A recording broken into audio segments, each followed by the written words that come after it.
ရဲ့တကယ် solution မှာကြိုဆိုပါရစေ။ကျွန်မနာမည်ဆွေပါပါ။ ကျွန်မနာမည်ကတော့နောက်ပိုင်းတစ်ခုဖြစ်ပါတယ်။ဒီနေ့ brand အမိကနေလုပ်ငန်းရှင်အများစုမှားနေတဲ့ချက်ကိုဆွေးနွေးတော့မှာဖြစ်ပါတယ်။ brand ကိုနှစ်ပေါင်းများစွာသုံးနေရတဲ့ treatment တကယ်ပိုင်သွားပြီလား။ဆိုင်ရန်မြေ logo Facebook page တွေသုံးနေပြီဆိုရင်လုံလောက်ပြီလား။ဒီမိကိုဒီနေ့ဗီဒီယိုလေးမှာရှင်းပြတော့မှာဖြစ်ပါတယ်။လုပ်ငန်းရှင်အများစုပြောကြတာကဒီ brand ကို9နှစ်10နှစ်သုံးလာခဲ့ရပဲ။ Facebook page နဲ့လည်းဒီနာမည်ရှိနေတယ်။ဆိုင်မုံလုပ်ငန်းလိုင်စင်အားလုံးရှိပြီလား။ဒါကြောင့်ကိုပိုင်မိသားလို့ပဲထင်ကြပါတယ်။ဒါပေမဲ့ဥပဒေအရတော့ဒီချက်တွေက trademark ပိုင်ရှင်ဖြစ်တယ်လို့အတည်မပြုနိုင်ပါဘူး။ဟုတ်ပါတယ် brand သုံးနေရတဲ့ trademark ပိုင်ဆိုင်တာတကယ်တော့မတူပါဘူး။ brand ဆိုတာဈေးကွက်ထဲမှာသုံးနေတဲ့နာမည် logo တွေဖြစ်ပြီးတော့ trademark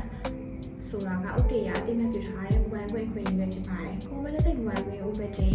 အရာပေါ့နော်ဒီမှပုံတင်အခွင့်အရေးရရှိဖို့ Intellectual Property Department IPD မှာ registration လုပ်ရပါမယ်။မတင်တာဖြစ်ခဲ့ရင်ကိုနဲ့တူတဲ့နောက်တစ်ယောက်ကကိုထက်အရင်ဥစွာမှပုံတင်တော့မယ်ဆိုရင်တော့တင်လက်ရှိ logo နဲ့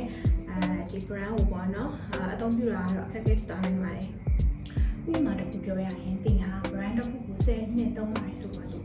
ဒါပေမဲ့ trademark ကို IPD မှာမတင်ထားဘူးဆိုရင်အဲ့ဒီအချိန်မှာတခြားတစ်ယောက်ကအရင် register တင်ပြီးတော့ရသွားခဲ့မယ်ဆိုရင်တင်က brand ကိုပြောင်းပေးရနိုင်တာမျိုးတွေဒီ product ရောင်းဝယ်ပိတ်ခံနိုင်ရတာမျိုးတွေ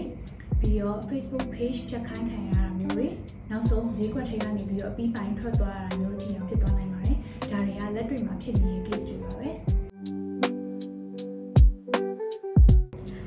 လုပ်ငန်းရှင်တွေမဖြစ်မနေသိထားရမယ့်အချက်က brand သုံးနေတာဆိုတာ trademark ပိုင်တာမဟုတ်ပါဘူး။ company name ရှိတာကကြတော့ brand protection ရတာမျိုးလည်းမဟုတ်ပါဘူး။ Facebook page ရှိတာကအတကယ် ownership ရှိတာမျိုးလုံးဝမဟုတ်ပါဘူး။ trademark ဆိုတာသုံးနေရတဲ့အထက်ဘယ်မှာ registration လုပ်ထားလဲဆိုတာကပိုပြီးရေးကြည့်ပါတယ်။ brand ကိုတကယ်ကာကွယ်ခြင်း brand ကို asset ဖြစ်တန်ဖိုးထားတယ်ဆိုရင် trademark registration ကိုမဖြစ်မနေတင်ကြဖို့တိုက်တွန်းလိုက်ရပါတယ်။ Prime MB ကနေတင် brand ကိုမှန်ကန်တဲ့နည်းလမ်းနဲ့ညီဥပဒေအရအကာအကွယ်ပေးနေပါတယ်။ Your creation is our protection.